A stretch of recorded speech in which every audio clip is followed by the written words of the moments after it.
Okay, good evening. Time check. This is 21, 21, 21, 38. So it's evening to me. And if you get to have this in the morning, good morning. Should you get to have access to this video in the afternoon, good for you and good afternoon. Today, I have a segment from physics. We'll be looking at wave property of the properties of waves. Okay, if you check on the previous video that I made, there's an introductory point of waves, and then this is the second one, which is a continuation. Yeah, the first part talks about the description of the wave, and then we classified waves in two types, and then we also looked at the examples of waves from the first part or from the first class of waves. And then today we will be looking at the second class of the waves, the second type rather, and then this is what is called longitudinal waves. So allow me to zoom it out a little bit. Yeah, this is what we'll be looking at today. So today we'll be looking at the longitudinal wave. In the previous video, I'd looked at the first type of a wave. Maybe just allow me to go a little bit to borrow something from something that was talked about in the previous video. We described what waves are, what is a wave, and then we also looked at types. We say the types of waves, there are two. One is what we call a transverse. Yeah, there's what we call a transverse wave, as well as the longitudinal. Yeah, these are the types of waves that we looked at. Okay, so there's transverse and longitudinal waves. Yeah, these are two types of waves. Now, in the previous video, I talked more about what transverse waves are. What are transverse waves? The examples. And then that also in that previous video, I also looked at the examples of transverse waves. I also looked, I also looked at terminologies that are associated to waves. Yeah, so it's important that you watch the first video before you get to this. And the terminologies that we looked at in that video, such as the frequency, such as the amplitude, such as the period of a wave, such as the wavelength. Yeah, the wavelength. Yeah, such as the crest. You need to understand this, such as the trough. Yeah, these are the terms that we looked at in the previous videos that are associated to waves. Now, in today's discussion, like I said, we will be looking at the transverse or longitudinal waves. Now, again, I have to remind you that when you're looking at waves, there are things that are very, very important, the things that are associated with waves. One, you should be able to define a wave. You should be able to define a wave. You should be able to give examples of, first of all, you need to classify them. You need to classify them. Classification. Okay, let me say, you categorize them. Yeah, you put them in types. Yeah, put them in types. You need to give examples of those respective waves. You need to talk about the vibrational movement,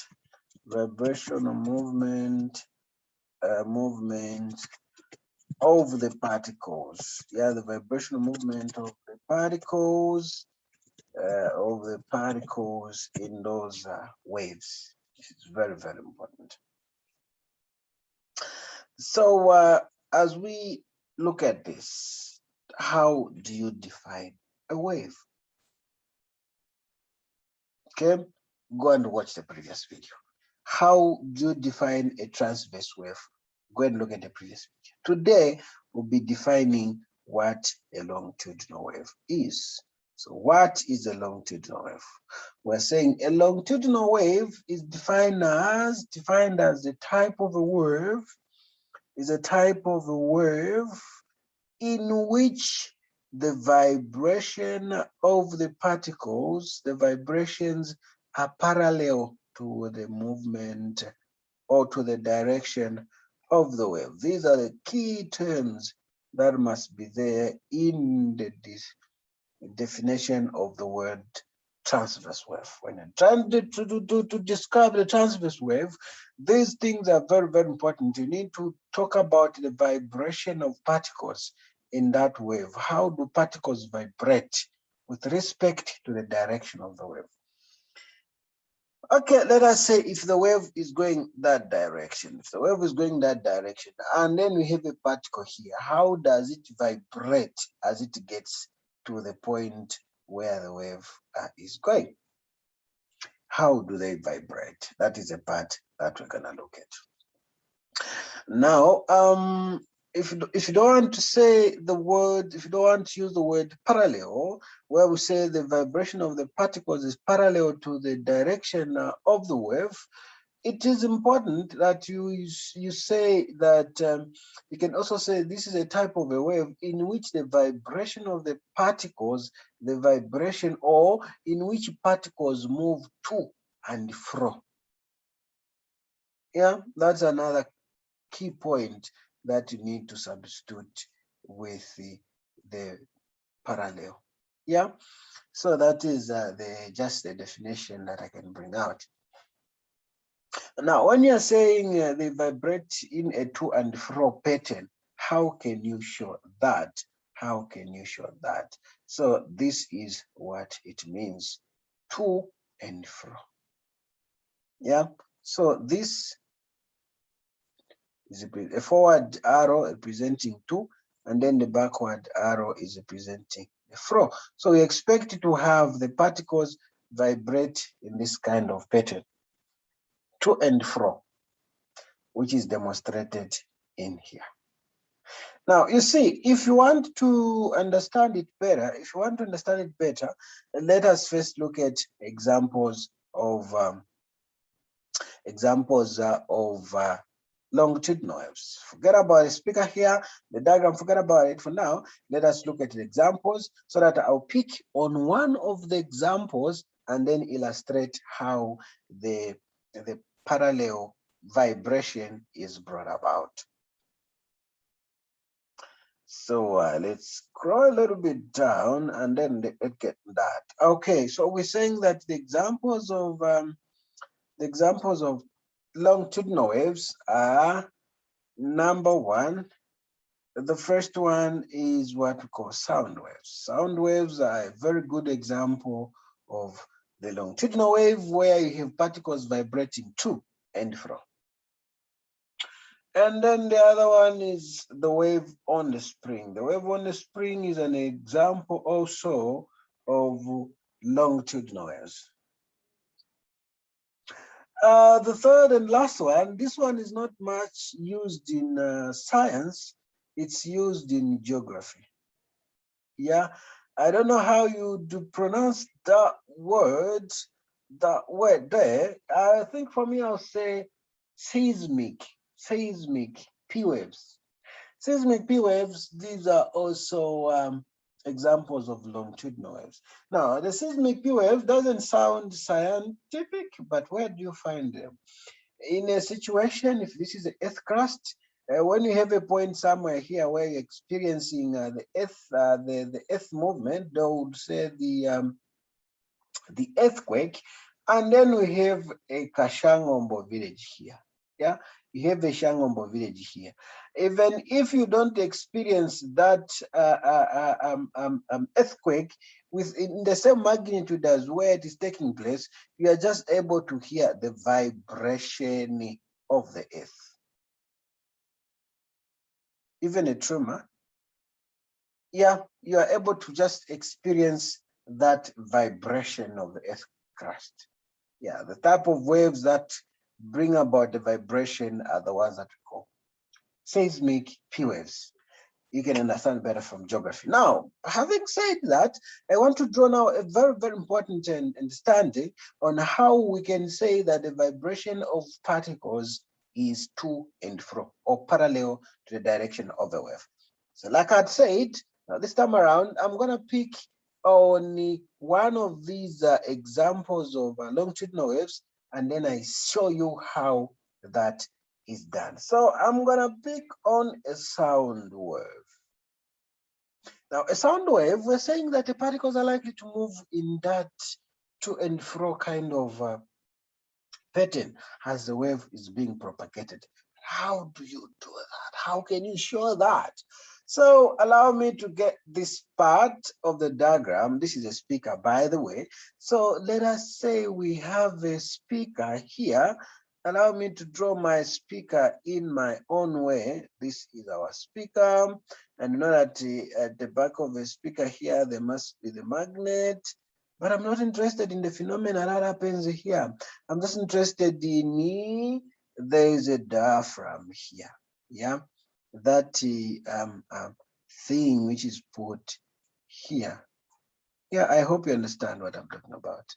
Yeah, this is our, okay, this is our speaker. The speaker also, I'll show, okay.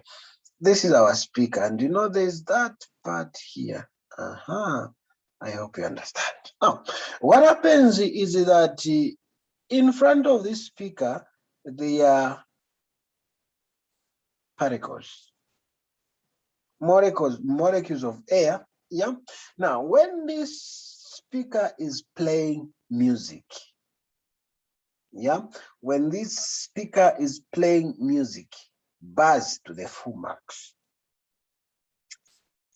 What happens? What happens is that you are likely to observe the direct or the movement of this diaphragm when it plays. Boom! You see that the particles will be pushed in that direction.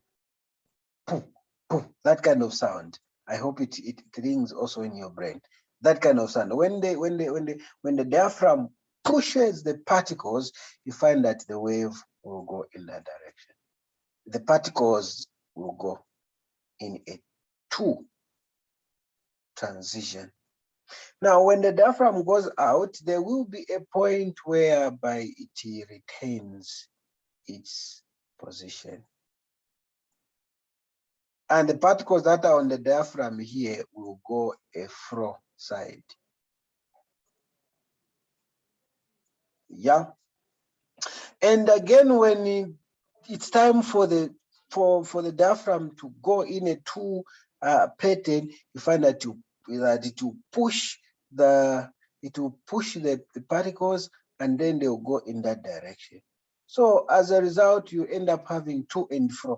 Just observe the speaker when the sound is playing. You can even see it goes out, it comes in, it goes out, it comes in. That is a to and fro kind of transition that we're talking about, which is produced when sound is coming from the speaker. So saying a longitudinal wave, an example sound, we're likely to have particles moving in a to and fro kind of arrangement. The same thing applies even on these other types of waves. I'm not even talking about on the waves on the spring as well as seismic P waves. The same thing happens because they are examples of the same type of a wave, which we call the longitudinal wave. Okay, so having said that, it's now important that we go to features that we find on the longitudinal. These features are very, very important. In the paper 2020, paper one, you find that there was a feature where there was a question where learners were required to identify these features that are here. Now, if you can allow me to go back to the diagram, let me just put it here where it was. Okay, that's where it was. Very good. Now, if you can allow me to put this thing here, you find that, like I was explaining here, okay, okay, let me just take the page to where I'm not here. Okay, yeah, like I was explaining, if you can just allow me to remove this part here, we're saying if the, okay, let me just do this. Yeah, I want you to have a clear understanding of what I'm talking about here. Allow me to remove even this. Okay, okay. So now we're gonna have these particles that are everywhere in the model, in the air. Yeah, we have them here. I want to explain on the features that are on the longitudinal wave. Now, what happens is that when this speaker pushes the particles, we will have these particles that are here being put together. These particles will end up being clustered. We end up having these particles close to each other. Yeah, and then when the diaphragm does a flow, it makes a flow movement, you find that these other particles that are here will be a little bit spaced. Yeah, so we'll have something like these particles now, they are spaced. Here the particles are spaced. Again, we have a situation when this again the diaphragm does takes a two movement. We find that the particles that will be close to, by the way, this thing is moving.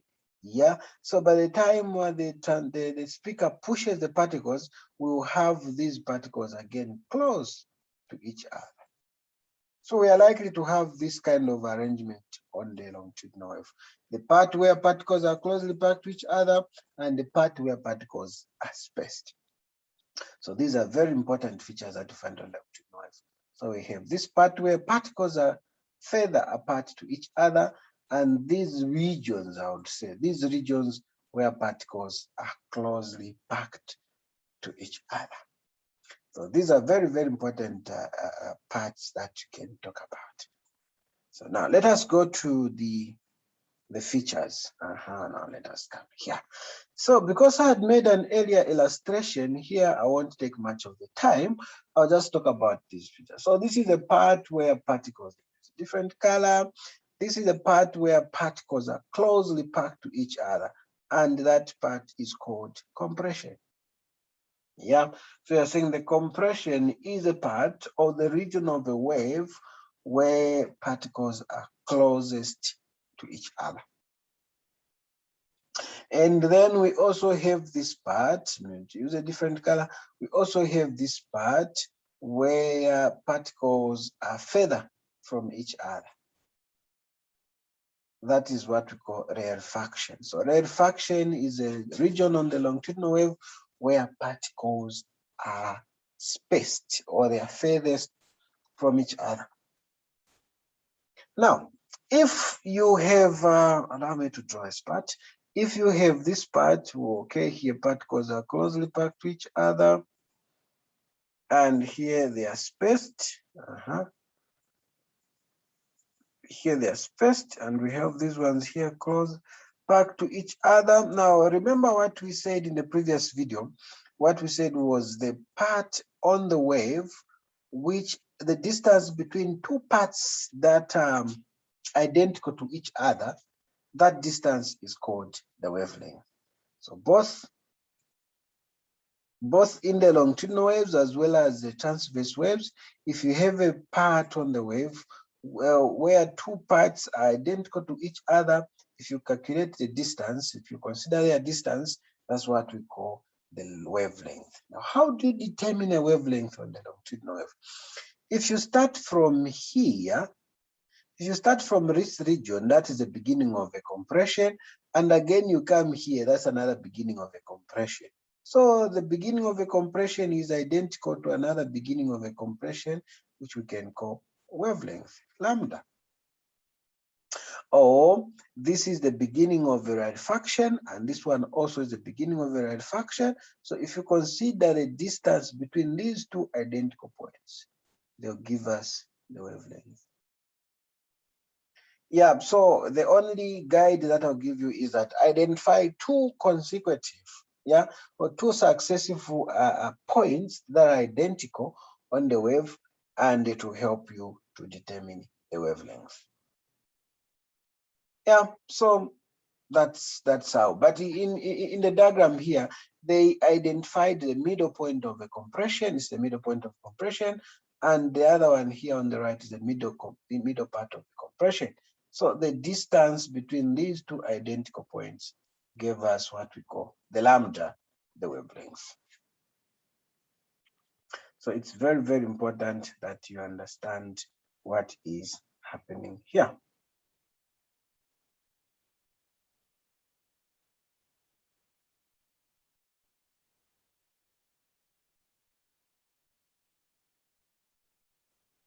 Now, let us look at the other segment. The other segment. So it's very important that you understand the features that are on the longitudinal wave. Now, the other segment is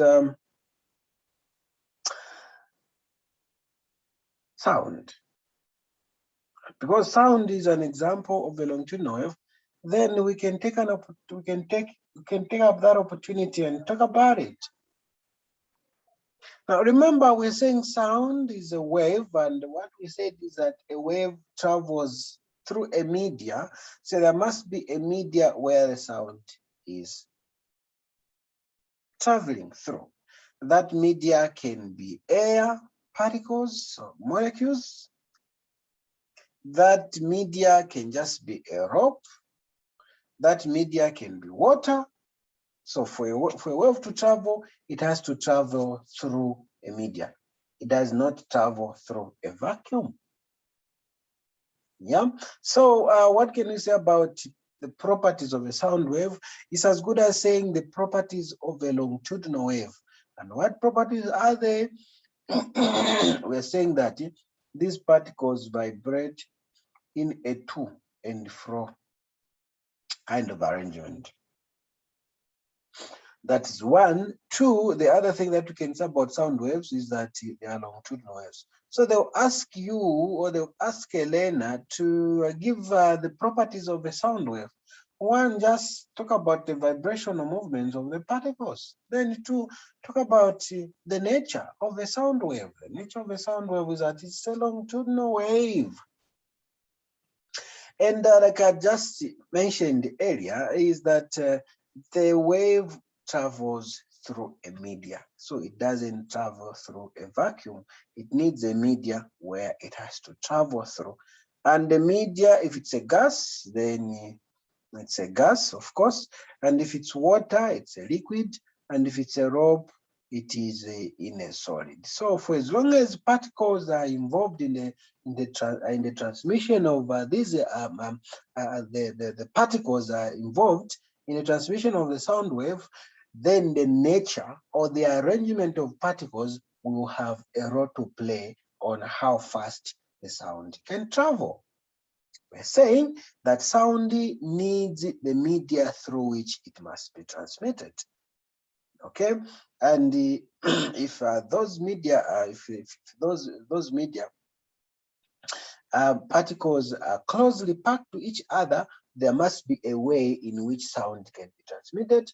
Then we have another state of matter where particles are a little bit spaced. We have the way in which sound will be transmitted. And then should we have a gas where particles are very far away from each other? There must be the way sound will be transmitted. So now let's try to look at these states of matter, solid, liquid, and gas.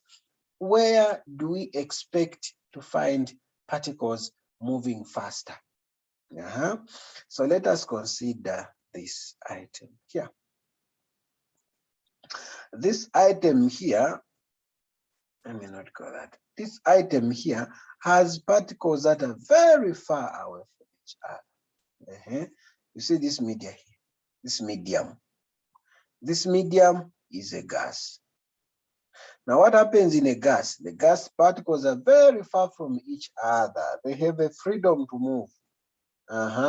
So now come to think of it, if this is a particle that has sound, okay?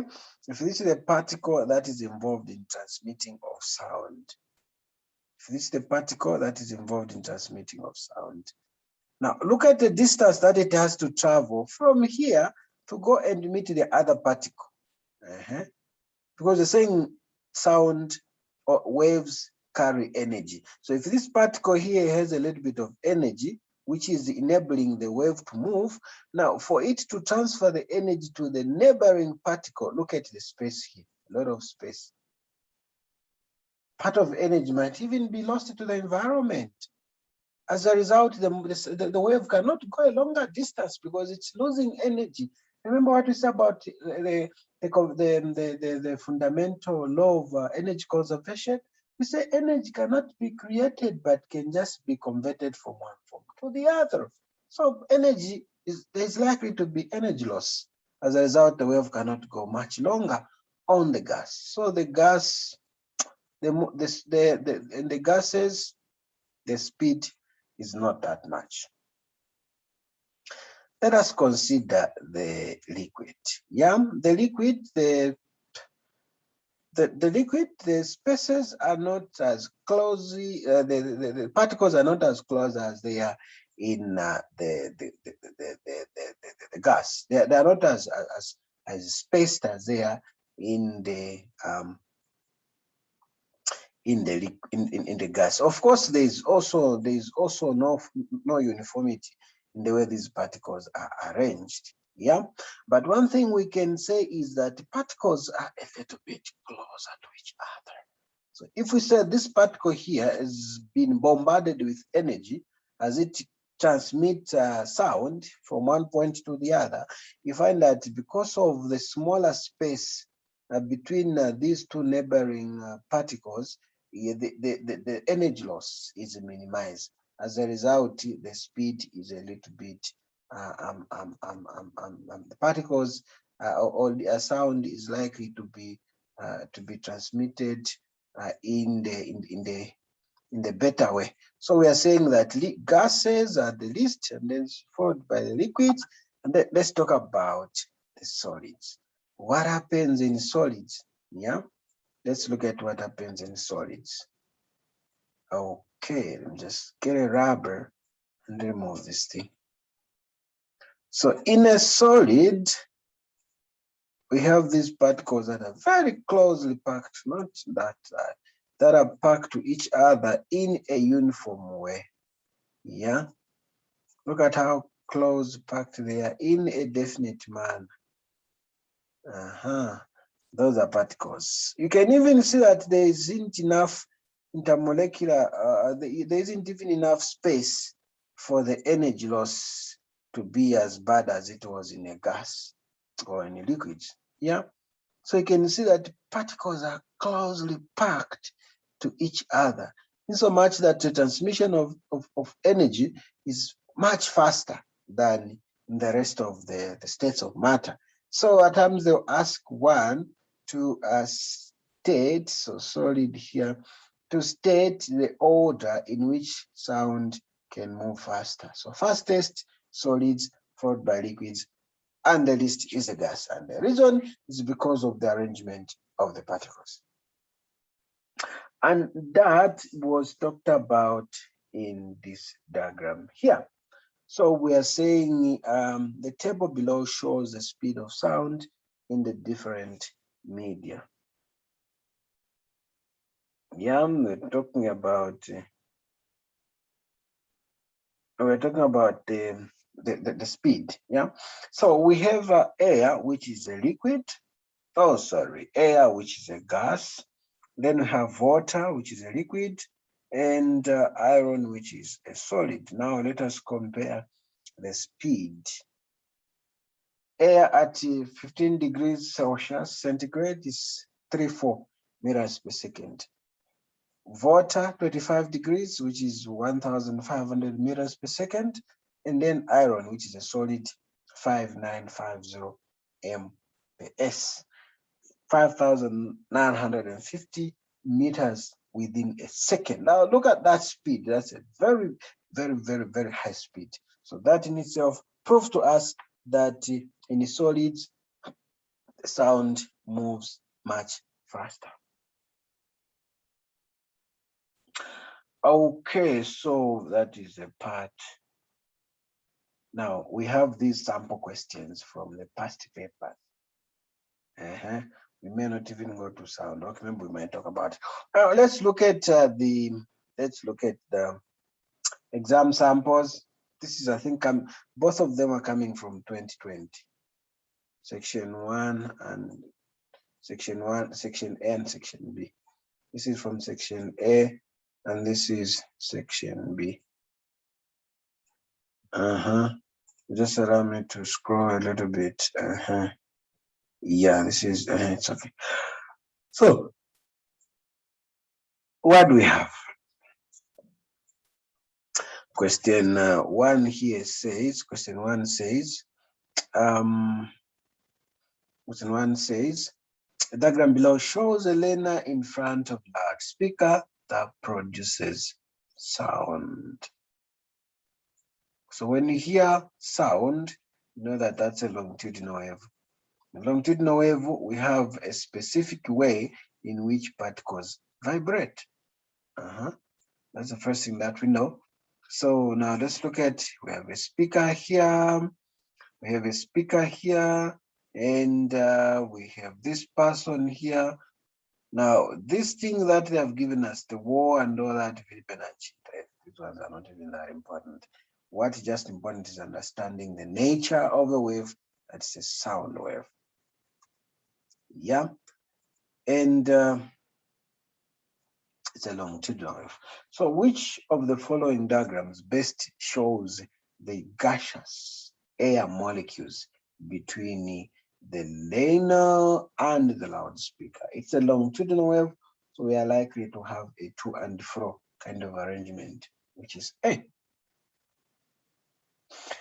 B, that is for a transverse wave, such as water wave, waves on the rope, electromagnetic waves could have been B, but sound wave, we go for that. These ones just there to confuse us. The question 2 says below is a diagram showing a wave traveling along a spring wave. That's a longitudinal wave as well. Yeah, in the diagram shown. So we have this region where particles are a little bit close packed to each other, and here where they are a little bit spaced as the wave goes that direction. So the question says, in what way is the wave in the same as sound? So they're trying to tell us that what are similarities between this wave demonstrated as well as sound wave. So one thing that we know is that both are longitudinal waves. Both are longitudinal waves. That's one thing we know. They're both longitudinal waves. Now, the other question says, what are the regions U and W? So remember what we said, the part U, the part where particles are closely packed to each other, this part is called compression. Compression. Yeah, that part is called compression. And that part where particles are loosely held, this part here, we're gonna call it rarefaction. We're gonna call it Rarefaction.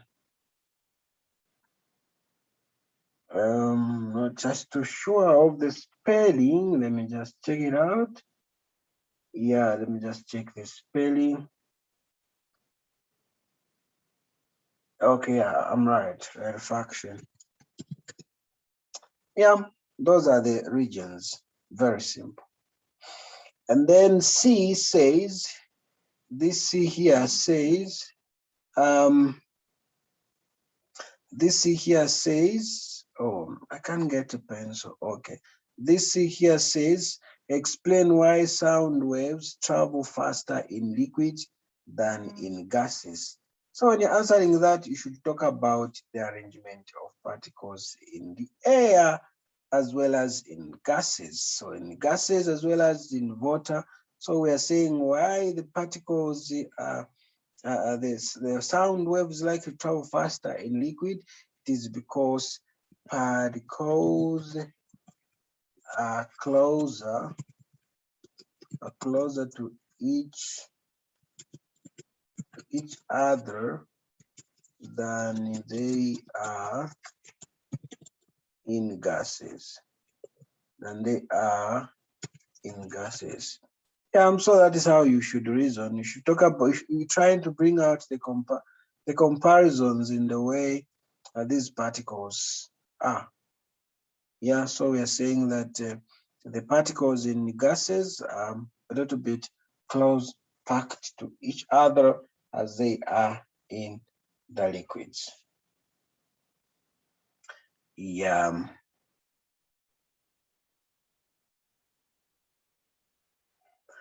Maybe as we wrap up with our discussion, let us look at the last part.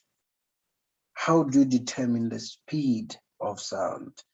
Yeah, the pitch and the human audible, I'm not gonna talk about this. I don't know. Yeah, so this part says now we try and look at how best can we determine the speed of sound. Now, this principle here, you need to have some few items. So the material that you need to have, the material, you need to have one, the stopwatch, to record time. Two, you need to have a meter rule. You need to have a meter rule to measure the distance. You need to have the pistol, or maybe just yourself, you just clap hands. Yeah, you can have those things or something substituted. Yeah, so that is the third one. And then how best can we do that? So what we're saying is that once we have these items with you, you need to first of all measure the distance from where you are up to the wall. That is the first method. I think I'll just show you one method. The distance from here up to the wall, okay? You measure the distance. So let us say our distance here is, let me just write it. Our distance here is,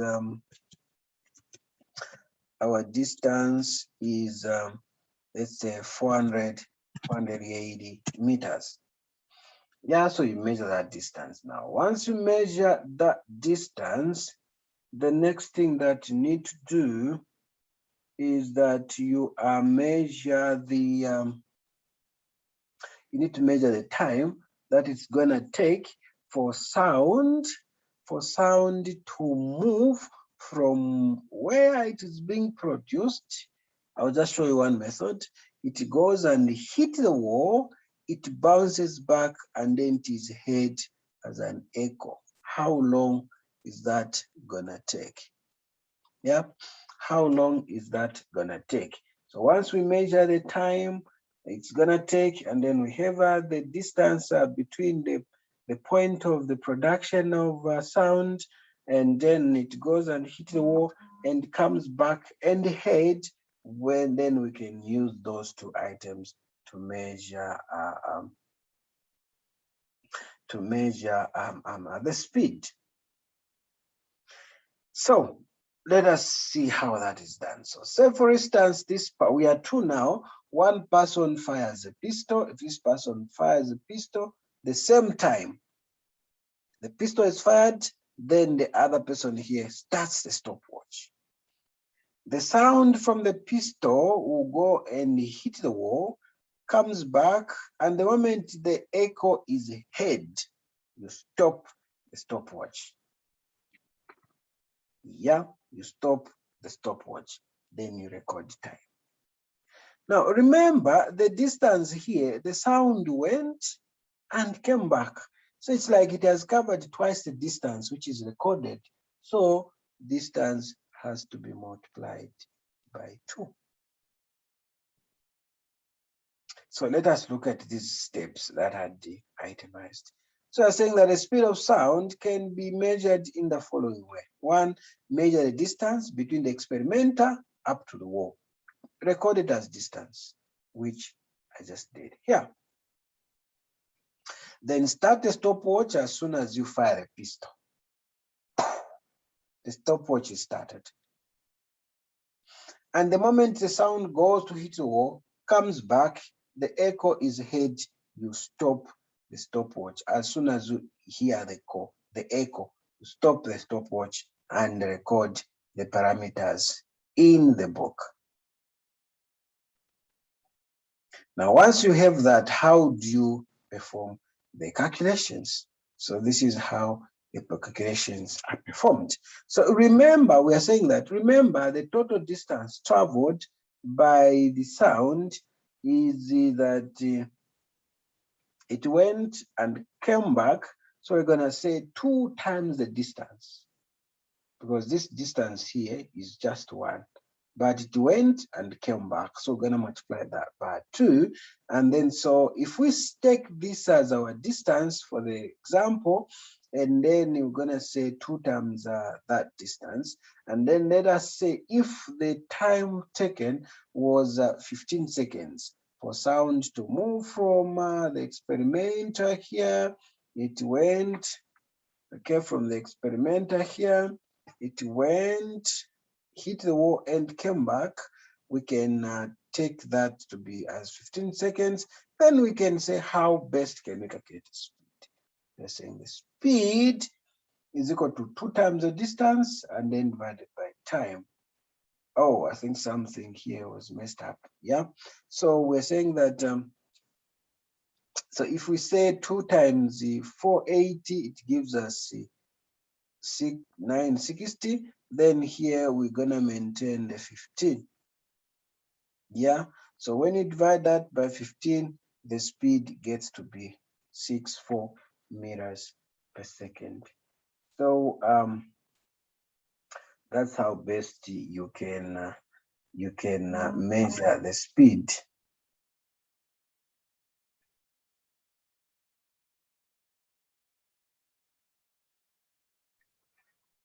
Yeah, and the last part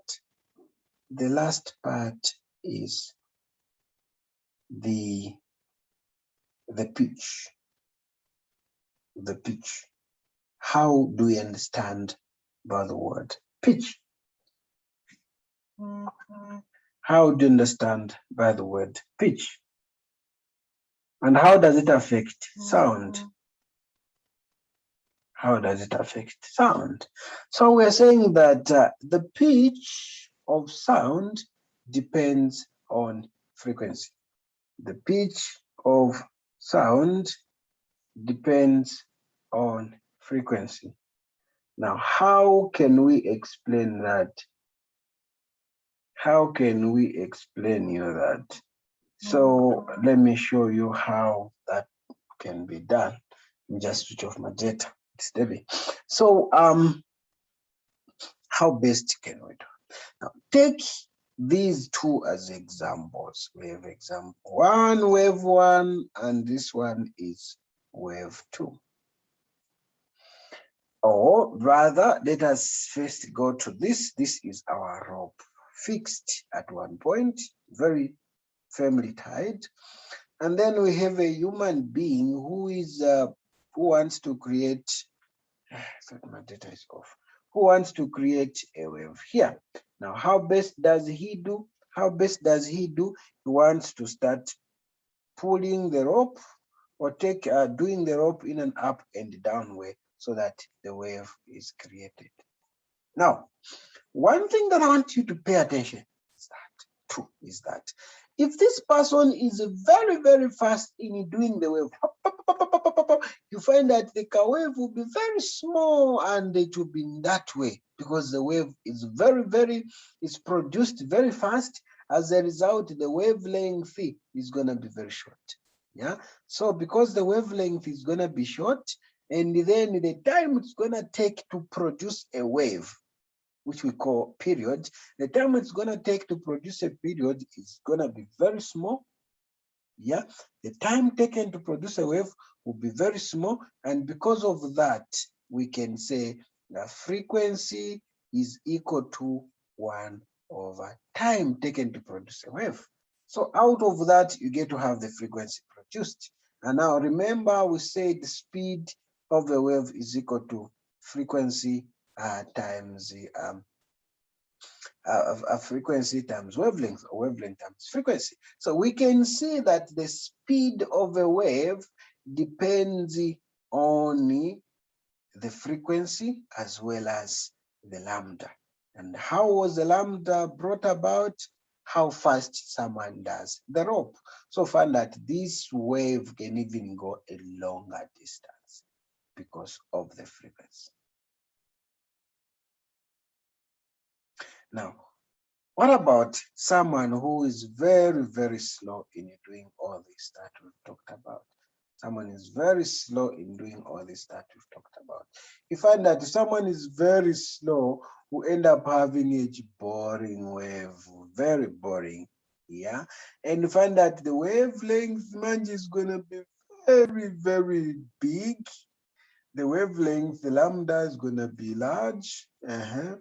And the time it's going to take to produce the wave, or the time taken the period, is going to be very, very large as well. As a result, speed is equal to lambda times frequency. This one is also affected. The speed also is affected. So we're saying that the pitch of sound depends on the frequency. So the lower the pitch, the lower the frequency, and the higher the pitch, the higher the frequency. So we are saying that if the frequency is very high, you find that, I think this part was messed up. Yeah, if the frequency is very high, and then the pitch is also very high. So we are saying that the voice of a girl has high pitch than that of a boy. That is the part I will end there. I don't want to talk about what about loud. What does loudness depend on? Because that's a second segment. Yeah, now, of course, in as much as someone wants to talk, there is a certain sound that you can get, and there's a certain sound that you cannot get. Say, for instance, if someone whispers to you your name, very, very, very, very, very, very, very, very low.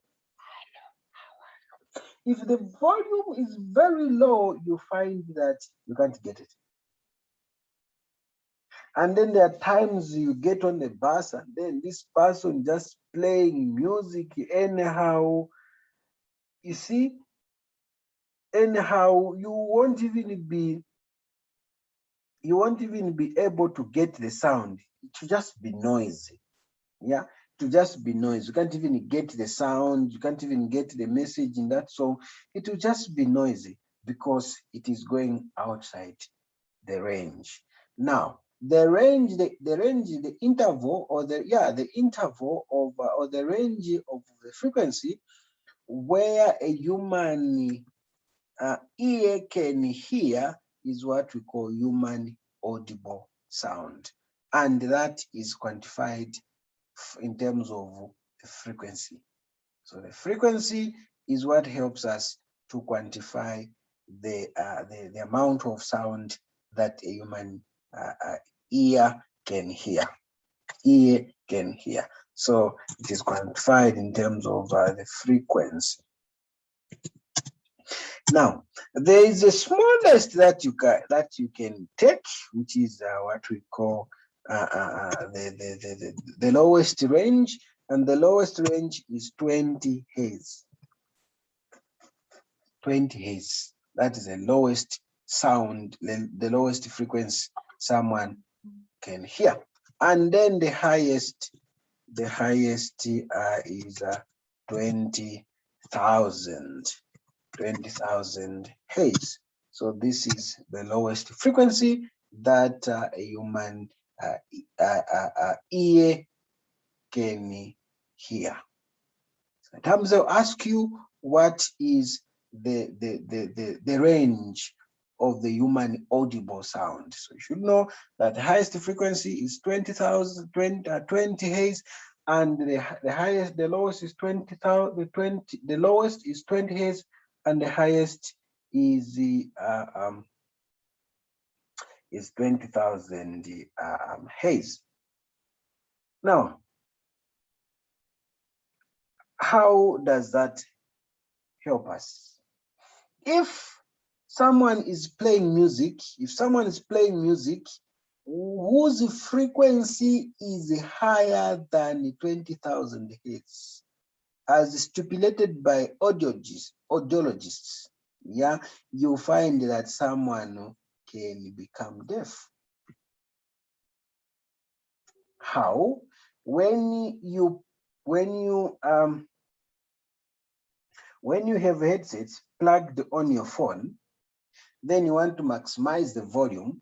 There's a certain volume that is stipulated by audiologists. They will say if you extend the volume above this, you are likely to have ear problem in the near future.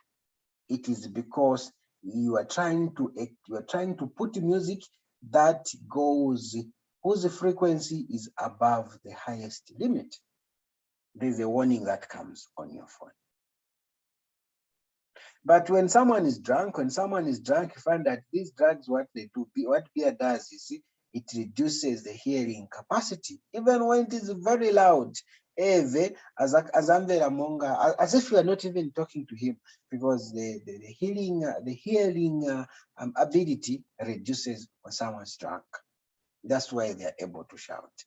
So this part is very, very, very, very important. Now, there is a review work that I have given here. Yeah, but remember to subscribe to the YouTube channel, and when you do this work, kindly send the work to these numbers on 755 78 694. So you can send that work to that number, and then I'll have it reviewed. Yeah. Now, what work are you supposed to do? I have added a review work. And the review work is this one here. Let me just reduce it. Okay, so these ones here. So the first one is that. The first one is saying a lighted candle is placed in front of a loudspeaker that produces a loud, steady sound at a regular interval.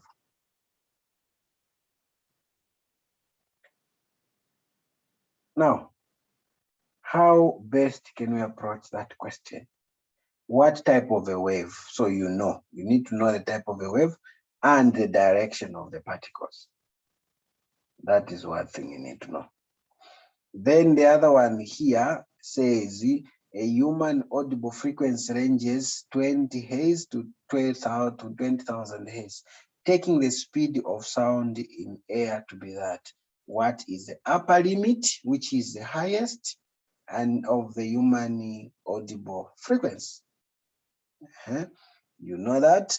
And then what is the wavelength? What is the wavelength of the lower limit, the lowest audible frequency? Now here you need to be so practical, because they are talking about the wavelength you know that the frequency between the two, one has to be given, between the two, one has to be used rather, and then the speed is also given to be able to perform that.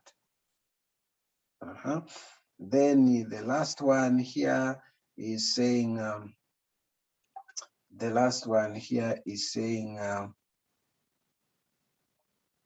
a person sees a fish, a person sees a flash, of lightning, and hears the thunder 4.8 seconds later. You see the flashing and then hear the sound after that time. Now, if the speed is provided, how far was lightning from the person? All that you can do.